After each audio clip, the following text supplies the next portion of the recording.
gente passando fome, a justiça pede sua cabeça.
Olá, boa noite a todos, bem-vindos a mais um programa Alerta Geral, um Brasil Sem Drogas, e hoje sendo transmitido ao vivo pela live do Facebook da página Programa Alerta Geral.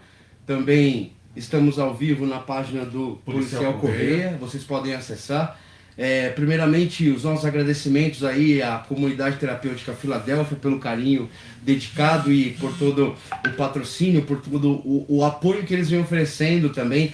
Comunidade terapêutica Fernando Tavares, lá com o Marcão, muito obrigado por vocês estarem colaborando com este programa. A todas as outras comunidades, o Herba Hortifruti, todos os nossos patrocinadores, o nosso muito obrigado e o nosso carinho especial. E hoje o nosso programa, o tema do nosso programa é um tema bem delicado, né? Que hoje nós vemos aí falando uns dias já sobre codependência, sobre o contexto. Hoje o nosso tema especial é sobre o contexto, a família no contexto da dependência química, né?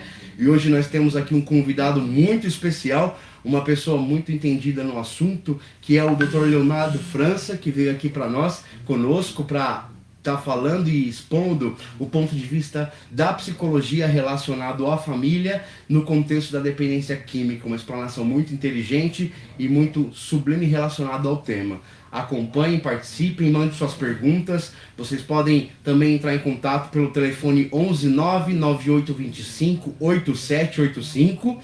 Vocês podem também enviar pelo WhatsApp ou pelo Messenger direto na página da live aí que vocês estão assistindo. Muito boa noite, senhores. Podem se apresentar, seu Leonardo, o Dr. Leonardo, fica à vontade. Pode falar um pouco da sua experiência, da sua profissão, como que é que o senhor trabalha na área de dependência química todos esses anos aí. Boa noite Rubens, boa noite Policial Correia. Estou gravando aí no nome do companheiro. É uma oportunidade ímpar estarmos aqui debatendo em um tema tão rico, né? Eu atuo há mais de 10 anos na área de dependência química, também sou terapeuta familiar, terapeuta infantil e atualmente venho atuando como coach também, personal e profissional coach. Ao longo do meu tempo na dependência química, por isso eu falo que esse tema é muito rico, eu tenho percebido aí algumas coisas que remetem direto ao ambiente familiar. Aí nós vamos trazer um pouquinho, falarmos um pouquinho sobre isso, levantarmos algumas questões, alguns debates aí, e eu acredito que vai ser muito enriquecedor. Essa é a oportunidade de estarmos aqui hoje. Legal, é um prazer pra gente também estar com você e espero que todo mundo possa sanar as dúvidas que tem relacionado ao tema. Seu Correia, se o senhor quiser falar também, fique à vontade. Boa noite, amigos. Agora, pela página do Elian, nós estamos felizes por mais um sábado, pela programação, programa Alerta Geral, que alguns sábados eu tenho vindo aqui junto com o apóstolo Wagner, e hoje eu tenho a oportunidade de estar junto com o Dr. Leonardo, que nós vamos hoje aprender um pouco mais como devemos tratar a respeito dessa condição da dependência química e como a família pode ajudar. Eu tenho certeza que vai ser algo muito importante e que você pode convidar amigos para assistir essa live, convidar famílias, os pais, que muitas vezes estão em alguns programas que não vão aprender muito, mas eu tenho certeza que nessa noite Deus tem uma palavra reservada ao seu coração através do nosso amigo Dr. Leonardo, nós vamos debater alguns assuntos aqui que vai ser de muita importância para as nossas vidas. Agradeço o convite do nosso amigo Elian, do pastor Wagner. Também agradeço a oportunidade de estar junto com o nosso amigo Dr. Leonardo e Rubens. o nosso amigo Rubens também. Vou gravando. Até o final a gente acerta tudo. Deus abençoe a todos. Deus abençoe a sua vida. E compartilhe com seus amigos e com seus familiares. Legal, então vamos dar início à nossa entrevista, vamos dar início ao nosso tema, um momento tão esperado. Agradeço aí ao pessoal que está participando já, Rodrigo de Jesus, Caio Felipe, entre outros, né? Não esqueçam de curtir a nossa página no Facebook, Programa Alerta Geral Brasil Sem Drogas, e se inscrevam no nosso canal no YouTube, que toda semana agora nós estamos postando vídeos relacionados à área da dependência química com conteúdo muito interessante para todos vocês. Então, assim, o nosso tema de hoje é família no contexto da dependência química, e nós gostaríamos de dar a introdução neste programa falando sobre o papel da família na prevenção de drogas. Então, a família, sem dúvida nenhuma, ao longo do tempo, nós pudemos observar que a família, ela é uma faca de dois gumes no tratamento do dependente químico. É uma verdade. Né? Ela ao mesmo tempo que muitas famílias, a partir do momento que decide realmente acompanhar o tratamento, fazer o tratamento delas também, elas são pessoas assim que vão conseguir um sucesso dentro do tratamento dependente químico, ao passo que existem famílias que se acham que não são doentes. Era um tema que nós estávamos falando semana passada, com a doutora Paula, psicóloga também, né? E esse tema de hoje, ele vem amarrar aí um pouco do que nós vamos tratar nesse mês, que é a família. Então, doutor Leonardo, qual que é, na sua opinião, o papel da família na prevenção das drogas? Vamos lá. Vamos destrinchar um pouquinho isso. Eu vou explicar isso rapidamente, né, concisamente, mas vamos destrinchar um pouquinho isso. Uma das principais características do dependente químico, dentre várias, né? Quando o indivíduo se torna dependente químico, ele tem alguns comportamentos bases.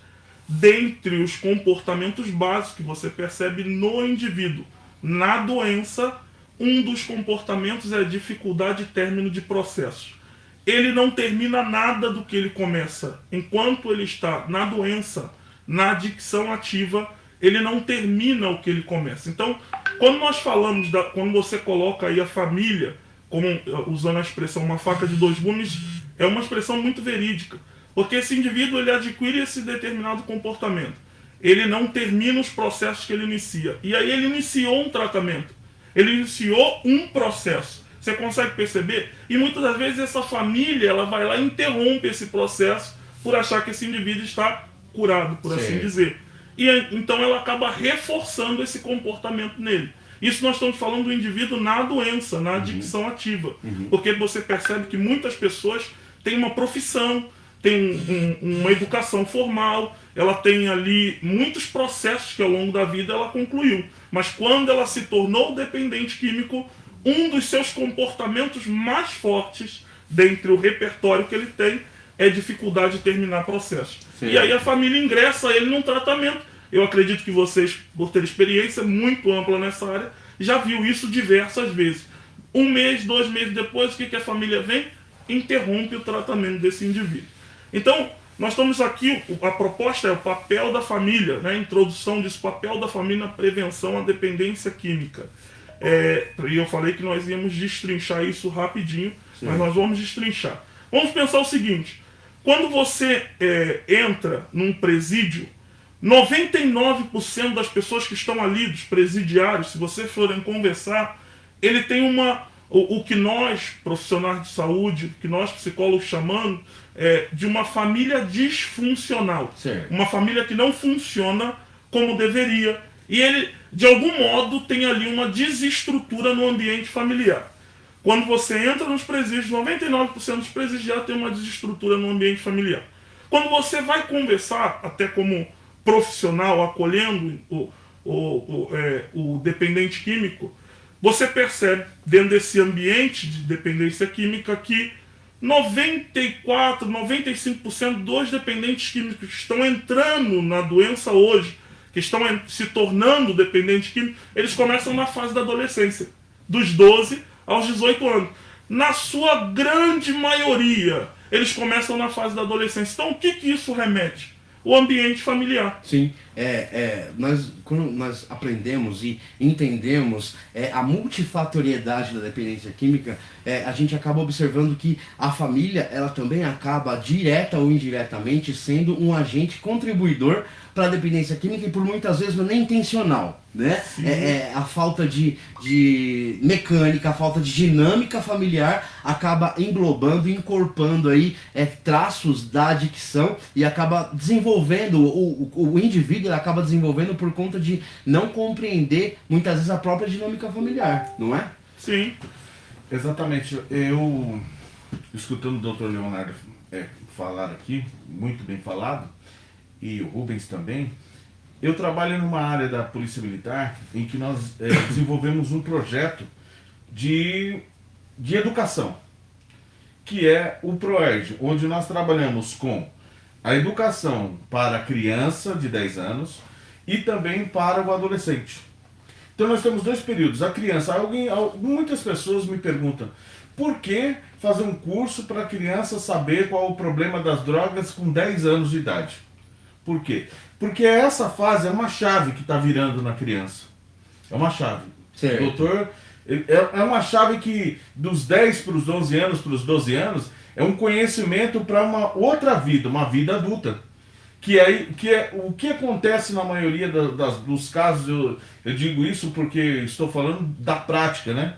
De trabalhar no dia a dia, tanto trabalhar ensinando as crianças, como também trabalhando no combate ao tráfico de drogas. É a curiosidade, muitas vezes. É o despertar de uma curiosidade. E também despertar de uma criança os desafios da adolescência. Muitos querem apenas muitos entram no mundo da droga, já vêm de uma família desestruturada, são desafiados por colegas. E aí que começa o problema da dependência química. E justamente onde os problemas, nós estamos vivendo no Brasil, um problema grave entre essa adolescência, porque a família não é tratada, nós então encontramos problemas na adolescência e também na juventude. E isso traz um problema para dentro da família. E quando a família quando a família é inteligente no ponto de observar o que está acontecendo com o seu filho, com o seu adolescente, com o seu jovem, é muito importante que toda a família que está nos escutando, que está nos vindo, está nos ouvindo, possa entender que nós precisamos olhar para os nossos filhos. Olha a importância dessa sua fala.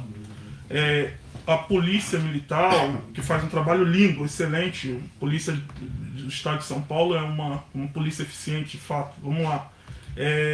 Contudo, quando você tem lá uma prisão de um jovem, de um adolescente, hoje o que nós estamos fazendo? Nós estamos tratando a ponta.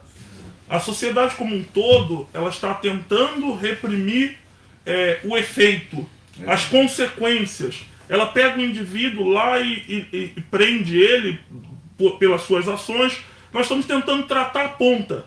Por isso a importância desse tema. Nós estamos recuando um pouquinho para tratar ali a raiz do problema. E eu digo para você, sem medo de errar, como terapeuta familiar, como pai, como psicólogo, a família é onde nós vamos mudar essa realidade. Sem dúvida. É no contexto familiar que nós vamos mudar essa realidade.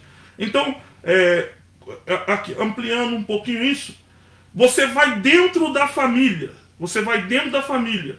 E quando você vai pegar esse indivíduo frente a frente ali, num acolhimento individual, quase que 100% deles tem um problema relacionado à figura do pai. É uma coisa impressionante. Então, dentro do ambiente familiar, você percebe situações de abandono, ausência de cuidados, você percebe rompimento da família, você percebe a ausência do pai ou a disfunção da figura do pai. Quando você percebe isso, muita coisa já se explica. Por quê? O pai, ele é a figura que, por definição, impõe limites. Certo. O pai, ele é a figura que impõe limites no filho. Então, quando você tem a ruptura da figura do pai, você tem ali um bloqueio em relação ao pai, podemos colocar uma situação aqui, uma separação, e aí a criança sofre, em muitos casos, o que a gente chama de alienação parental, que ela é posta como um objeto no meio dessa ruptura, e aí ela tem que escolher um lado, e por definição, por consequência, acaba escolhendo a mãe. E aí você tem a quebra dessa figura do pai, ele é visto como alguém que abandonou, que não vale nada, e essa criança faz um juízo de valor desse pai. É uma situação de ruptura familiar, mas nós temos diversas outras. Pais alcoólatras, abandonando os seus filhos, pais que fazem o filho, mas não têm condições de criar por um motivo ou por outro, ou não querem criar. E aí você tem um indivíduo que cresce sem a figura que o impõe limites. Porque a figura do pai, ela é impositora de limites. E aí você tem um indivíduo que tem uma facilidade a quebrar, a superar normas e regras. E sem essa figura, não é, doutor? Sem essa figura que o senhor acabou dizendo, ele acaba se espelhando em alguma outra figura. Muitas vezes, o que deveria ser correto, o que deveria ser normal, um pai que protege, um pai que educa, um pai que é o ídolo daquela criança, aquele pai que está sempre presente na vida da criança. E a gente vê isso muito. Numa grande maioria dos trabalhos que eu já fiz, eu trabalho com crianças já há alguns anos dentro da Polícia Militar, criança e adolescente, no setor de aprendizado da Polícia Militar. Nós vimos exatamente isso que o Dr. Leonardo acabou de dizer. Essa figura do pai, quando ele não vê, muitas vezes, ele vê aonde? Ele vê muitas vezes no traficante. Interessante. E assim, uma pergunta para vocês dois, assim, que estão mais habituados a lidar diretamente com a família. Quais são os tipos de alternativas, quais são os tipos de intervenções que, de repente, até mesmo o ProERD ou até mesmo a psicologia ela entende como sendo interessantes no papel da prevenção do familiar, no papel de instrução do familiar, porque hoje em dia a gente vê pouco isso. Ótima pergunta. E eu vou responder como profissional. Além de todos esses fatores que nós colocamos aqui, do abandono, de tantas outras coisas, nós temos um outro problema presente na nossa sociedade, que é a presença física da figura do pai ou da mãe, quem quer que seja, a presença física, mas eu vou especificar que é a figura do pai, e a ausência afetiva. Eu estou presente fisicamente, mas estou ausente afetivamente. Ou seja, eu estou ali, mas não estou para a criança, para o filho, para a família. Doutor, eu vou fazer só um parênteses aqui, porque eu achei interessante o que o senhor falou. E o senhor vai continuar. Eu vou contar um pequeno caso, o senhor continua. Eu estava numa ocorrência em que nós pegamos alguns garotos de 16 e 15 anos. Estavam num roubo. E aí, os pais chegaram e perguntaram, desesperados, o que é que eu fiz de errado? Qual foi o meu erro?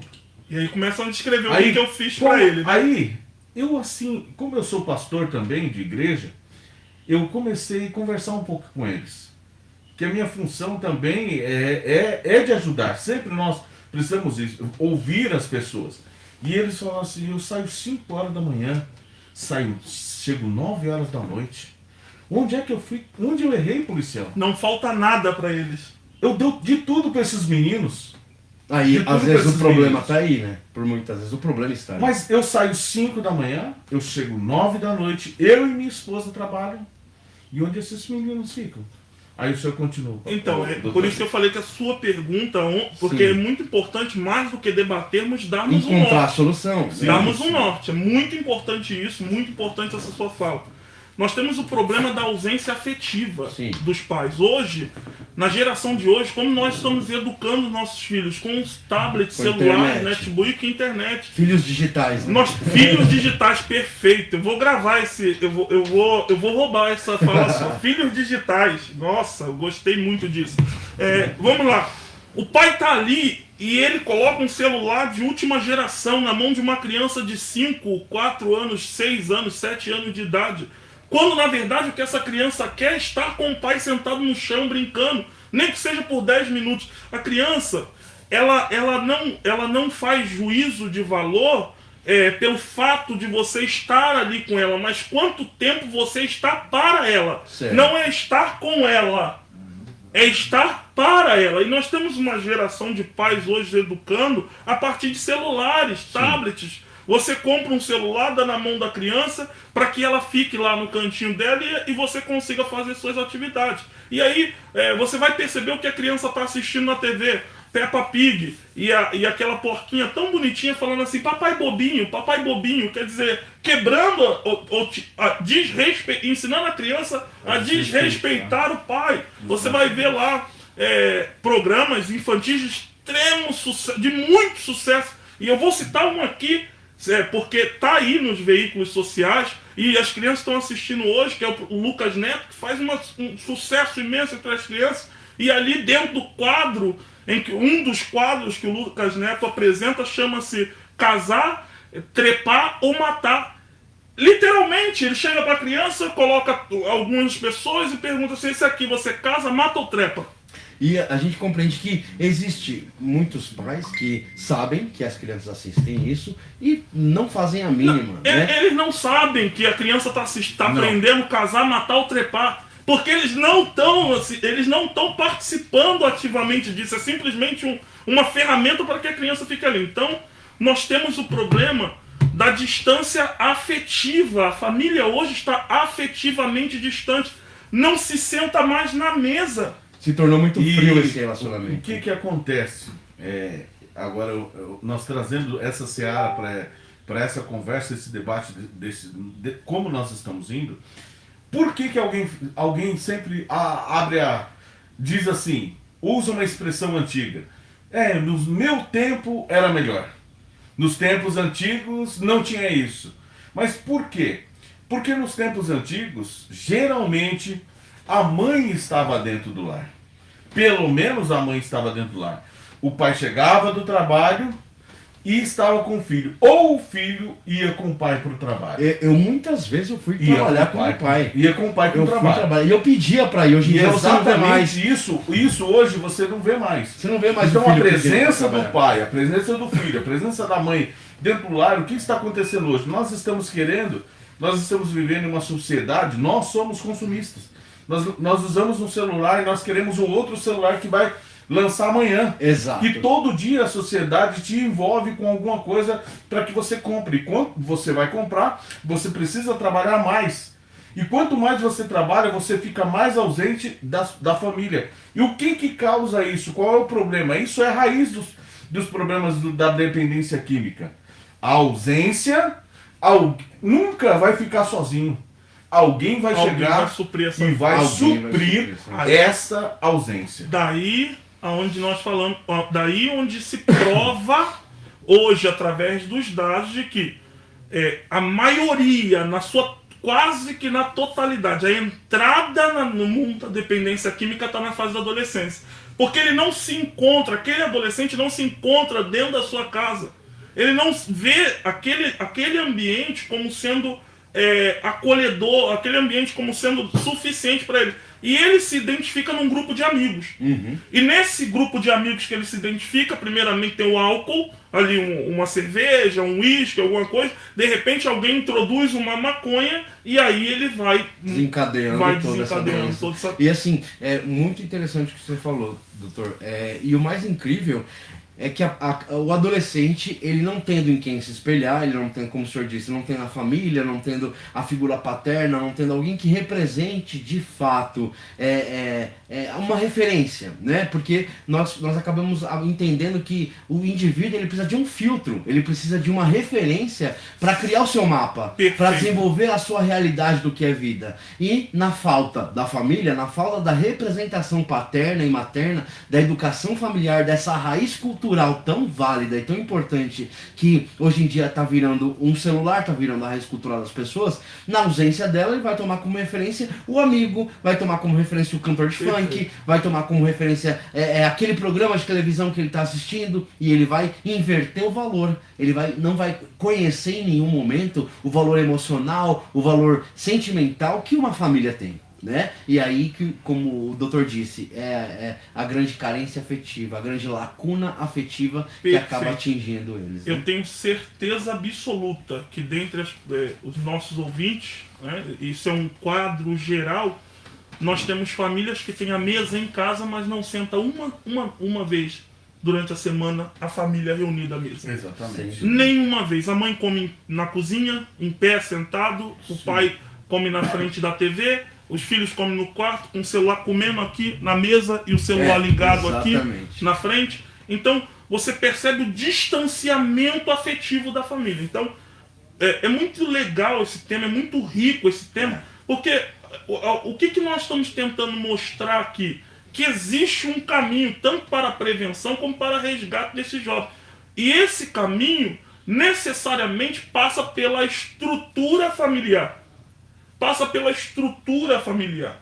Porque essa família, muitas vezes, ela culturalmente, eu estou falando culturalmente porque está enraizado isso.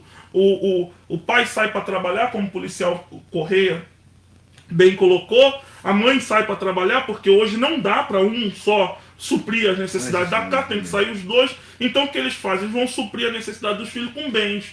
Com bens. Exatamente. E aí você vai criando uma criança sem limites. Você vai criando uma criança que não tem juízo de valor sobre objetos. Um menino de 3 anos de idade que o pai só dá roupa de marca e ele fala assim, que marca é essa, pai? Que você comprou. Então a criança não tem noção de juízo de valor das coisas. Essa criança vai criando esse limite. Quando chega no supermercado, ele fala assim, eu quero esse biscoito. Se o pai falar não, ele bate o pé, começa a chorar, começa a gritar, e aí o pai, por sua vez, fala assim, não, deixa ele comprar. Porque eu sempre quis, quando eu era criança, eu queria e não tinha. Exatamente. Olha a educação que ele está dando. Ele é ausente afetivamente, está educando a partir de traumas. Você percebe que ele está educando a partir de seus traumas. Ele está dizendo assim, eu tenho algo aqui guardado na minha alma porque eu queria aquilo e não tinha, e vou dar para o meu filho. Isso não é educação. Aquilo que eu não tive, eu vou dar para você. Né? Isso nunca foi educação. Isso nunca foi e nunca será, porque você está atuando a partir de traumas que está dentro de você. E traumas vão gerar indivíduos em sua personalidade, seu caráter, em sua formação do Senhor, na constituição do Senhor, um indivíduo mal formado. E aí ele vai achar que ele pode simplesmente chegar lá e pegar. Exatamente. Se não tem. E esse é um problema. E esse é um problema sério que nós enfrentamos como sociedade, como polícia, como pessoas que estão vivendo nessa sociedade. Por quê? Porque a criança ele acha assim, não, isso aqui tem que ser meu. E não, esse celular, eu tenho que usar o celular na melhor geração. E aí eu vejo, muitas vezes, quando acontece nas ocorrências, de ver pais, mães que dizem assim, não, chorando, doutor, chorando, eu fiz de tudo para esse menino. Esse menino não falta nada, seu policial. E olha o que ele me faz, olha a vergonha que ele me faz. Na verdade, o que está faltando? Está faltando a presença. Presença afetiva. A presença dos pais com os filhos. E não adianta, parece que as coisas vão voltar lá antigamente? Sim, vão voltar algumas coisas que foram muito boas lá atrás. A presença da família em volta de uma mesa para comer. A presença da família para tomar uma decisão. Isso é muito importante. Tem muitas coisas que a gente não pode deixar correr. Como pastor, como policial, eu posso dizer isso, que quando esses valores eles saem da família, nós vamos ter problemas e dificuldade, tanto na família como na sociedade, porque não existe sociedade sem família estruturada. Na verdade, a sociedade é o reflexo da família. Exatamente. Sim. A sociedade é diretamente o reflexo da família. Então, a Já sociedade... que ela é composta por famílias, né? então a sociedade está como está, porque a família está como está. Se nós queremos mudar a sociedade, temos que mudar a raiz. família. Menos filhos digitais, né? Rapaz, como eu gostei desse tema. Menos filhos digitais e mais filhos presenciais. Nós temos uma geração de famílias que não se conectam nem sentado à mesa. Nem sentado à mesa eles se conectam, porque tem uma TV ligada. Esses dias eu parei com a minha filha para almoçar. Nós estávamos, de vez em quando eu gosto de pegar ela e a gente sair no meu dia. E paramos num lugarzinho para almoçar. E no meio do almoço estava passando ali alguma coisa, alerta geral, alguma coisa, eu não sei dizer ao certo, porque eu não assisto muito. mas estava passando ali e eu fiquei observando o que estava passando ali na TV. Foi o almoço inteiro ouvindo notícias, tragédias. Ó, morreu fulano, foi estuprado, ciclano, foi roubado. O almoço inteiro. Então eu fiquei imaginando o quão ruim estava sendo o meu almoço. Eu almoçando com a minha filha num lugar e ouvindo tragédias. Então, imagina um ambiente familiar. Você está almoçando, está jantando, que o pai chegou, vai jantar, e de repente chega lá, coloca o Datena, o Jornal Nacional, aquelas mídias sensacionalistas, e aí, no meio dali, daquele momento, que seria um momento de interação da família, que seria um momento da família interagir, de estar conectado um ao outro, falar sobre o dia, e de repente, no meio da janta, alguém pergunta, a esposa pergunta assim, como foi seu dia, tá tudo bem e tal, o homem resume as coisas, né, e fala, foi bom.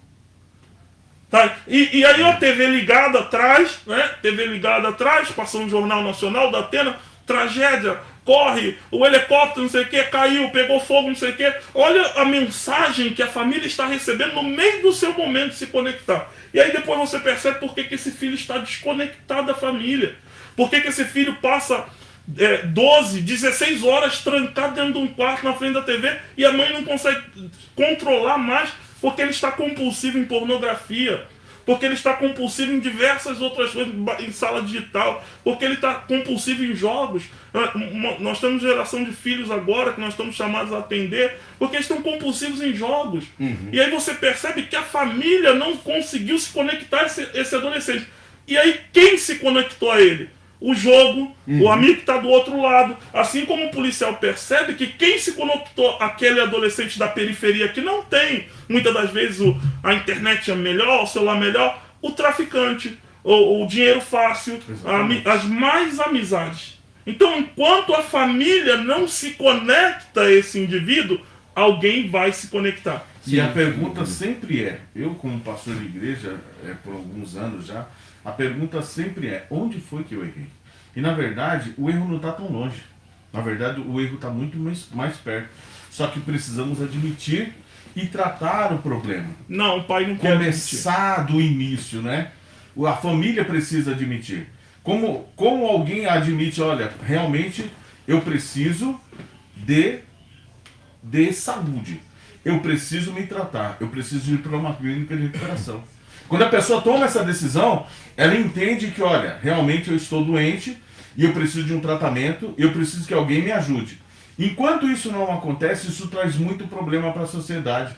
Isso traz muito problema para a família. E a família sofre muito com essas situações. E aí você gasta muito dinheiro para você conseguir deixar o seu filho sempre assim.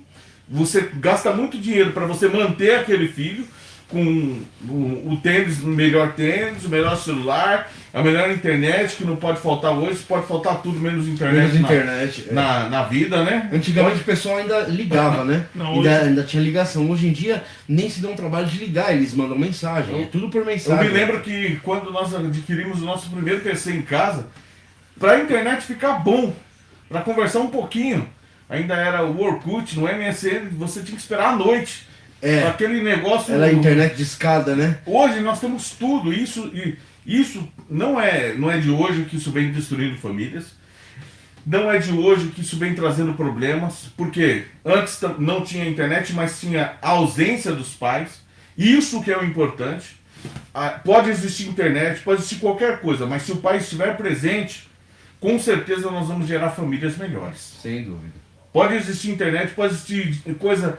A melhor eletrônica do mundo, a melhor internet, redes sociais, tudo isso pode existir. Mas o que não pode, nós não podemos desistir dos nossos filhos, da nossa família.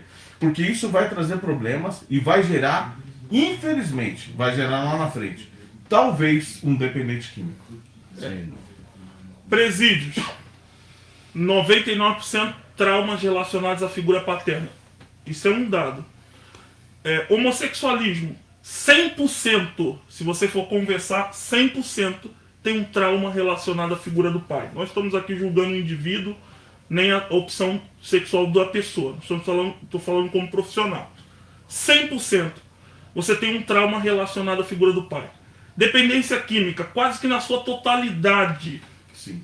Quando você vai atender, quando você vai acolher, quando você vai começar um trauma relacionado à figura do pai, uma desestrutura no ambiente familiar. Então você percebe que a raiz, o mal que está sendo introduzido está começando dentro da casa, está começando no ambiente familiar. Está começando no ambiente familiar. Então, o problema está sendo introduzido a partir do ambiente familiar. A consequência disso, nós estamos aqui no âmbito da dependência química, né? Uma das consequências disso, Uma das consequências, a dependência química. Mas nós temos várias outras coisas. Vamos ainda dentro do ambiente de dependência química falar da geração. Nós temos aqui duas gerações de alcoólatras. O alcoólatra da primeira geração, que são mais velhos, não é isso? São 45 anos para cima, eles são extremamente difíceis de se reabilitar, mas se reabilitam. O alcoólatra da primeira geração, 50, 60 anos de idade, trabalhou, fez casa, tem família, alguns estão casados até hoje, eles eram até presentes fisicamente, eles nunca saíram de casa, nunca abandonaram a família, muitos perderam a família por conta do alcoolismo, mas na grande maioria construíram uma casa, trabalharam para dar uma educação para seus filhos, alguns se mantiveram casados, fisicamente eles eram presentes, afetivamente eles eram distantes, trocaram a família pelo bar. O alcoólatra da primeira geração, ele perdeu o afeto dos filhos. Esse alcoólatra da segunda geração não construiu nada. O alcoólatra de hoje, o jovenzinho ali com 25, 30 anos de idade, ele não construiu literalmente nada. Aí você tem, se ele fez um filho, aí é um outro problema. Quem cria esse filho é a avó. Ele é gerado pelo pai e criado pela avó. Por quê? Qualquer indivíduo biologicamente saudável do sexo masculino pode gerar um filho, mas para ser pai, aí é outro processo. Então você tem um indivíduo que gerou um filho, mas ele não assumiu o papel de pai. Aí um outro problema, a geração de filhos hoje criado pela avó, cujo o papel da avó nunca foi educar o filho. O papel dos avós nunca foi educar o filho. Então nós temos uma geração de filhos que hoje são educados pelas suas avós. Então você percebe que o problema sempre você vai cair no âmbito familiar. Você sempre vai cair. Esse é um tema muito rico. Uhum. Nós podemos falar muito sobre isso. É um tema muito rico. Em qualquer aspecto nós podemos falar sobre isso. E eu estou convencido ao longo eu tenho pouco tempo, 12 anos na dependência química, 5, 6 anos atuando como terapeuta, né? Atuando como terapeuta ainda é um caminho muito curto, posso dizer assim, mas eu estou convencido que a figura do pai, ele é a chave para virar abrir essa porta que vai acessar os traumas desse indivíduo e trazer aí um resgate, trazer aí uma mudança significativa nessa pessoa. Muito bom, excelente colocação. Eu acredito que nós estamos quase também chegando ao horário do nosso encerramento. Ainda temos que ler as perguntas, que deve ter o pessoal que deve ter enviado algumas perguntas para vocês. E assim, não se esqueçam de se inscrever na nossa página no Facebook, Programa Alerta Geral Brasil Sem Drogas, também no nosso canal do YouTube. Se inscrevam, clica lá no sininho, não se esqueçam disso, é muito importante para nós. A sua participação e as informações que conterão lá dentro serão de muito valia para vocês. E hoje esse tema, como o Dr. Leonardo disse, é um tema muito abrangente, é um tema que, sem dúvida nenhuma, doutor, vou querer que o senhor volte ao nosso programa para falar mais sobre isso. O senhor tem um esclarecimento muito interessante, a sua colocação e a sua explanação se torna explicativa, se torna familiar para as pessoas que estão ouvindo, tá? Vai ser muito importante ter você novamente conosco. Vamos dar uma lidinha. O policial Correia quer falar mais alguma coisa antes da gente encerrar esse tema, sobre o tema? Opa, olha, nós temos a mesma, nós caminhamos igualmente nas ideias com o Dr. Leonardo, porque eu sempre tive a mesma visão, além de explanar na igreja, de trazer estudos sobre a família, uma das coisas que eu sempre, nas congregações que eu passei, foi trabalhar com esse assunto de família. Sempre, sempre. Todas as congregações que eu passei. Por quê? Porque eu sempre entendi que o problema está... O problema do mundo aí fora, que o pessoal diz assim, mas qual foi o problema? Onde é que foi que eu errei? O problema está na família. Está ali. Entre pai e mãe, que precisam estar presentes na vida. Às vezes, isso é um conselho que eu dou. Posso às vezes... fazer uma colocaçãozinha Sim. pequena, pastor? Desde Adão, né? Desde Adão. Porque Adão já foi omisso desde o início. Transferiu a responsabilidade, por sua Claro. vez, Eva aprendeu no mesmo instante, né? O modelo do pai. Exatamente. E transferiu também a Exatamente. responsabilidade. Desculpa, pastor. Não, muito bom.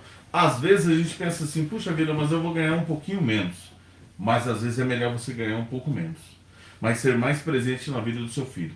Porque vai ficar mais caro você tratar ele numa clínica de recuperação. Vai ficar mais caro você ir visitar um filho num presídio. Ou vai ficar mais caro ainda você enterrar um filho. Que é a coisa mais dolorida que tem. Sem dúvida. Porque ninguém quer isso para a sua família. E eu digo que se nós quisermos, se a pessoa quiser, ela pode mudar. Nós podemos mudar. Nós somos pais, nós podemos melhorar. Mães, pais podem melhorar, criar os seus filhos, se dedicar.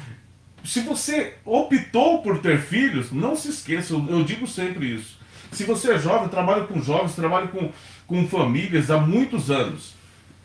Você vai casar, meu amigo, você vai casar. Então não se esqueça que você tem uma responsabilidade. Você vai contrair um casamento, você tem responsabilidade, você e a sua esposa. Eu já fiz diversas apresentações de filhos na igreja. E eu sempre digo, você realmente, agora você tem uma responsabilidade. É de cuidar dessa criança. Mas não é só cuidar dando alguma coisa, é de zelar, cuidar, educar, andar com a criança. Orientar, né? Andar com ela. Olha, filho, é assim, assim que nós vamos andar. Nós não podemos ter os filhos e abandonar os nossos filhos, estando presente, os filhos abandonados. Isso é dolorido. E quando isso vem para a família, isso traz traumas diversos para a família. Não é só o dependente que sofre. Alguém pensa assim, não, o cara entrou nas drogas, o cara roubou, furtou, o cara foi parar no presídio, é só ele que sofre? Não. Não. Sofre pai, sofre mãe, sofre irmão, sofre todo mundo na família por conta de uma pessoa dessa forma. Muito interessante, é muito bem colocado isso, é um fato. Mas assim, mediante a todos esses problemas, mediante a todas essas problemáticas que nós trouxemos, gostaria que o Dr. Leonardo ele concluísse o nosso assunto. E a pergunta que eu tenho é assim, é possível recomeçar? Né? Nosso último item ali, é possível recomeçar? É possível ludibriar ou enfim, criar estratégias e enfim, existe uma esperança? Primeiro eu queria definir 2 minutos. Sim, Tá? sem problema, fica à vontade. Deixar bem claro que sim. Primeiro ponto, minha visão como profissional. Hoje eu trabalho para uma pessoa que foi dependente químico. Eu tive a oportunidade de auxiliar ele, de ser instrumento no processo de reabilitação dele, e hoje ele é meu patrão. Hoje eu trabalho para ele está bem, tá? Então sim, é possível sim. Daí nós temos alguns modelos de intervenção. O modelo atuante aí fora é o modelo do SUS, Política de Redução de Danos, tá? A política de redução de danos não consiste... A gente vai falar sobre isso em algum futuro, não Sem agora, dúvida. tá? Então, mas ela não consiste na abstinência total do indivíduo, em parar. Ela consiste em reduzir até ele conseguir ser ativo na sociedade. Problemática desse modelo atuante, da política de redução de danos. O nosso organismo é adaptativo. O indivíduo pode ser usuário de crack, então, êxito para a política de redução de danos. Ele é usuário de crack, está morando na rua. Ele passa a usar cocaína ou uma quantidade menor de crack e consegue ter suas atividades diárias. Isso para eles é êxito, é processo de recuperação. Qual é a problemática disso? Uma vez que o indivíduo se adapta a uma determinada substância, o organismo vai pedir uma maior quantidade ou uma droga mais forte. Então, ele nunca vai conseguir descer para uma substância menor e se manter dentro dessa substância menor por causa da adaptação orgânica. o baseado que ele fumava, a pontinha de baseado que ele fumava no início, depois de um ano, um charuto inteiro não funciona mais para ele. Então, por conta da adaptação orgânica, esse modelo atuante aí, a política do SUS, que é a política de redução de dano, não funciona. Onde nós temos maior êxito na política de abstinência total, que é utilizada pelas comunidades terapêuticas, que o indivíduo entra ali numa abstinência total. É muito mais difícil no começo, o ideal é ser acompanhado por um médico, um conjunto de profissionais, né? Você não pode tirar uma substância química do indivíduo de uma única vez sem ter um médico em cima para atuar ali em cima. Então, isso é fato, tá? Mas é o que mais funciona, porque o indivíduo, uma vez que ele é tirado abruptamente toda a substância química que ele usa, você vai ter uma oscilação de humor logo de cara. O mais comum que vai acontecer é a oscilação de humor. Em casos mais extremos, como o alcoolismo, você vai ter alucinações, delírio alcoólico e algumas outras coisas. Então, hoje, a política atuante mais eficiente é a abstinência total. Falo isso como profissional ao longo de tantos anos. A abstinência total é a política que mais recupera o dependente químico. Contudo, nós temos ainda um baixo índice de recuperação. Eu conheço instituições, eu posso citar aqui algumas instituições, não vou fazer isso, mas de forma ética, né? Instituições de altíssimo nível, vou citar uma de altíssimo nível, conheço Filadélfia, altíssimo nível, eu sei porque já atuei lá, altíssimo nível, tem algumas outras também, e tem outras instituições muito, muito ruins. Mas ainda assim, a melhor política de recuperação é a abstinência total. Problemática disso, você precisa inserir a família, necessariamente você precisa inserir a família. Quando você insere a família nesse contexto de recuperação, para a gente encerrar aqui, e não ser redundante, falei lá no começo de alguns comportamentos básicos do dependente químico. 3 comportamentos básicos. Baixa tolerância à frustração, ele não sabe lidar com não. O dependente químico, na adicção ativa, não sabe lidar com não. É como aquela criança mimada e birrenta. Baixa tolerância à frustração, dificuldade de término de processo, não termina o que começa e fissura. 3 características comuns o indivíduo no processo de recuperação vai apresentar. Não termina o que começa, não sabe lidar com não e fissura. E aí você introduz a família no tratamento desse indivíduo que teve uma retirada bruta da sua adicção ativa.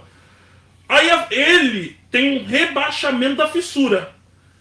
Com o tempo, vou botar aí uma média de 15 a 45 dias, você tem um rebaixamento da fissura. A fissura diminui.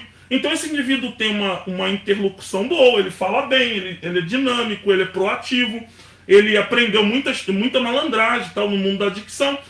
E aí você tem 2 características ainda nele. Ele rebaixou a fissura, diminuiu a fissura, mas ele ainda tem dificuldade de lidar com não e a dificuldade de término de processo.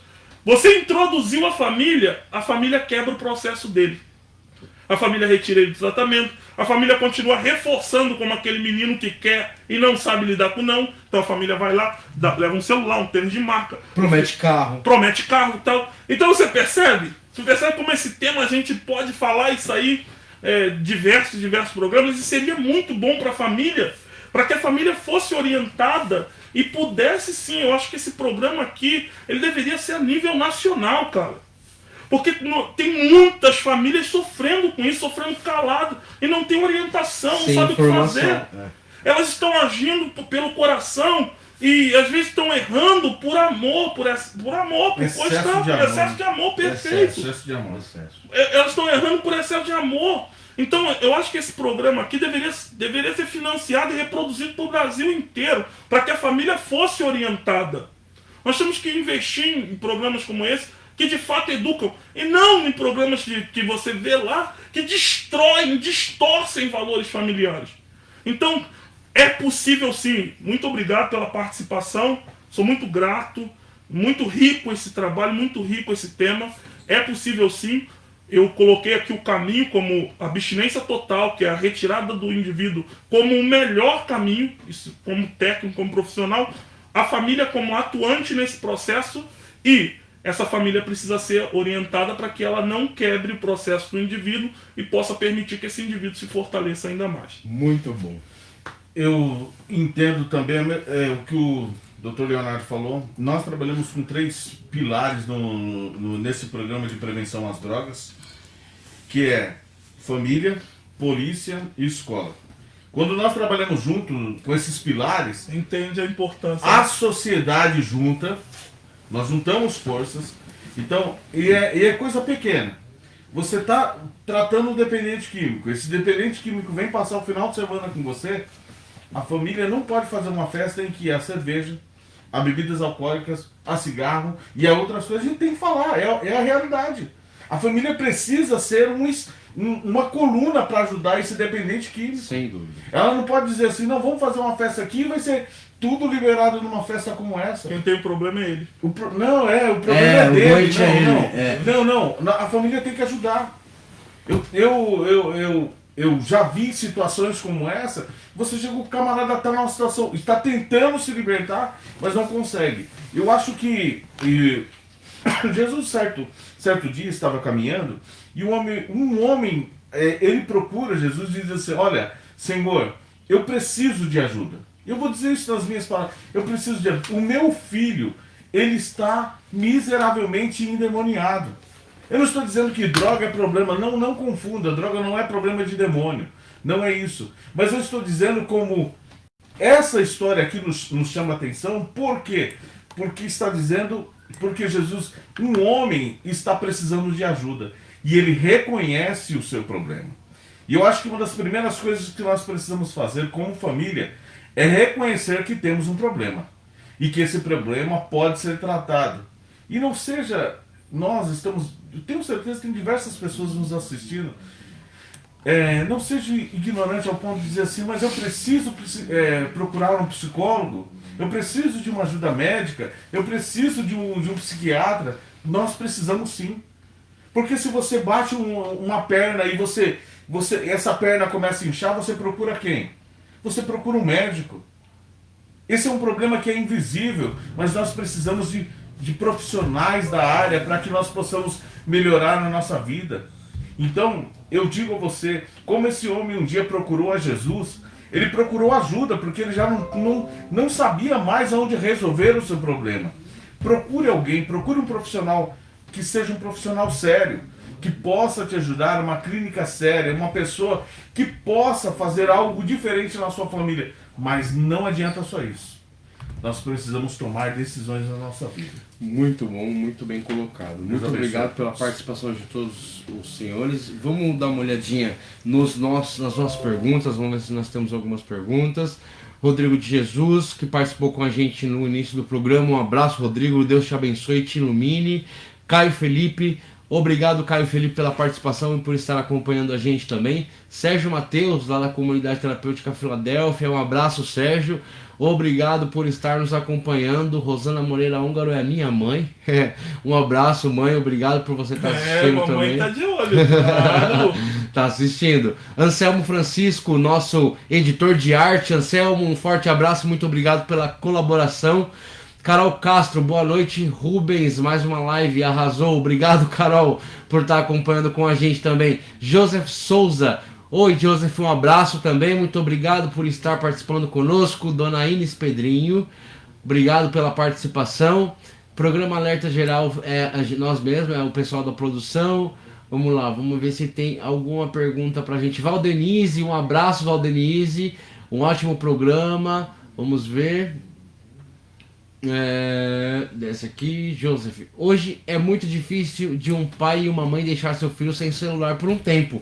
Falamos sobre isso no início, né? Minha filha ganhou um celular aos 12 anos de idade. Eu deixei bem claro que quando ela fizesse 12 ela ganharia um celular. Lá em casa também, o negócio assim é meio...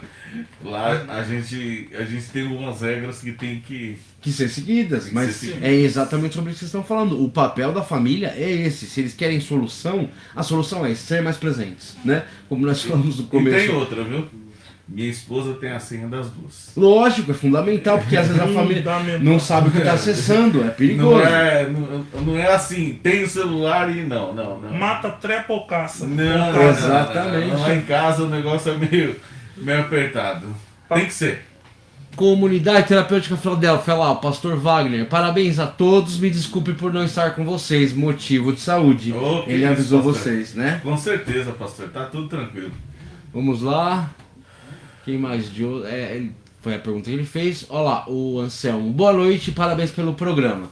Gostaria de perguntar qual seria o tipo de tratamento psicológico, pro senhor, ó, pergunta, utilizado para reeducar não somente a criança ou adolescente, mas também os pais, a prevenir que seus filhos venham tomar decisões erradas. Deixa eu ver aqui, ver mais. Vamos lá, de novo, vamos fazer a pergunta de novo. Boa noite, parabéns pelo programa. Gostaria de perguntar qual seria o tipo de tratamento psicológico utilizado para reeducar não somente a criança ou adolescente, mas também os pais, a prevenir que seus filhos venham a tomar decisões erradas pela falta da presença ou pelo excesso, pois ambos são extremamente prejudiciais para a formação da personalidade e do caráter do indivíduo. Nossa, esses ouvintes daqui são, aqui o pessoal são bate todos, forte. Bate forte, hein? Terapia sistêmica. Legal. Terapia sistêmica que vai aí auxiliar a família no processo da dinâmica familiar. Um terapeuta sistêmico. Então o ideal seria ele procurar um profissional que atuasse no âmbito familiar, que é chamado terapeuta sistêmico, que é o terapeuta familiar. Muito bom. Eu não sou psicólogo, tá, pessoal? Mas eu gostaria de só complementar. Isso não é do dia pra noite. Não acontece assim. Ah, sim, é um Nós processo, precisamos de um processo, Sim, né? sim. Para que isso melhore a nossa vida, né? Não é Um instalar de dedo, até mesmo porque estamos falando de algo que acontece já há muito tempo, um comportamento aprendido ao decorrer do tempo. Isso não vai mudar do dia para noite. A pessoa Nós vai precisamos exercitar todas essas práticas, as dicas, as orientações que o terapeuta psicólogo sistêmico vai oferecer no caso, né? O cognitivo comportamental também é uma linha que eu acho fenomenal. Cognitivo comportamental trabalha o comportamento, para ser mais claro para as pessoas se elucidarem isso. Super Nani trabalhava com o cognitivo comportamental, que é estímulo, resposta, consequência. Certo. Né? E um indivíduo que percebe essa consequência e muda a sua ação a partir do determinado estímulo. Então, temos aí terapeutas profissionais, terapeutas e psicólogos, e até mesmo psiquiatra é um terapeuta, mas não atua como terapeuta no Brasil, ele é medicamentoso, mas também poderia atuar, que poderia intervir no ambiente familiar. Muito bom. Minha mãe novamente, ó, falando que ela e meu pai estão assistindo o programa. Ô, mãezona, isso é uma mãe, hein? Parabéns, dona Rosana Monteiro. Moreira, Que alegria, cara, que felicidade. não tem como eu reclamar da educação que eles me deram. Na verdade, todas as escolhas erradas que eu fiz, eu entendo que por motivo de falta de orientação não foi, né? Não. Falta de orientação não foi. Tá aí, até hoje tomando conta. Tá monitorado há 24 horas. Márcio Pascúcio, lá da Comunidade Terapêutica Filadélfia. Boa noite, parabéns a todos os envolvidos. A Filadélfia salvou a minha vida. Obrigado, Márcio, um forte abraço para você. E o Anselmo respondendo que ele ouviu a sua resposta e agradecendo por isso. Então, muito obrigado a todos vocês que participaram do nosso programa. Nós estamos chegando a mais um final, encerrando aí a nossa transmissão. O Dr. Leonardo ele vai se despedir de vocês, também falar sobre os trabalhos dele, sobre as comunidades, sobre o trabalho que ele desenvolve. Pode fazer o seu merchan, fique à vontade. Opa! Bom, obrigado. Quero agradecer ao apóstolo Wagner, que é um parceiro, um amigo, que eu tenho um imenso carinho e um privilégio por ser amigo de alguém assim. O Elian também, que conheço já há algum tempo, junto com o apóstolo Wagner, alguém maravilhoso, que tem aí sido extremamente atuante, inclusive acredito que faz parte desse projeto aqui, nos bastidores, né? Tem sido atuante, então são pessoas aí que estão, fazendo o trabalho que, na verdade, eu posso sem sombra de dúvida dizer, o trabalho que o Estado deveria fazer, essas pessoas estão fazendo, em muitos casos tirando do próprio bolso para poder arcar com isso. Então quero agradecer a participação. Hoje eu trabalho numa comunidade terapêutica também, tenho um lar de idoso, sou proprietário de um lar de idoso, Legal. atuo como terapeuta. Eu confesso que essa área de atuação como terapeuta tem diminuído um pouco por conta de nós estarmos na pandemia, então eu diminui meus atendimentos e também por conta de agenda, né? Hoje eu sou gestor do lar de idoso e trabalho em uma instituição de dependência química. Muito bom. Então é isso. Obrigado. Prazer estar com Leonardo, vocês. pra Obrigado mim pelo também foi um convite, prazer. Rubens. Obrigado, policial Correia. Correia. Obrigado, policial. Deus abençoe. Um prazer estar com você, pastor também. Bom, que Deus abençoe sua vida. É um prazer estar entre irmãos. Fique à vontade, seu Correia, também, para se despedir, para fazer o seu merchan, enfim. Que isso. Deus abençoe os irmãos, os amigos que nos acompanharam, ao nosso amigo Rubens, apresentador desse programa. Foi uma felicidade para mim, doutor, conhecê-lo e participar do programa juntamente com o senhor. Eu agradeço também ao apóstolo Wagner, que já é um amigo.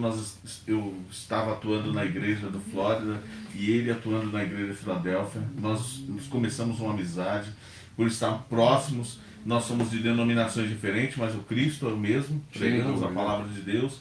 Quero agradecer também ao Elian, um amigo também, que eu acho que esse programa, ele é um programa muito importante.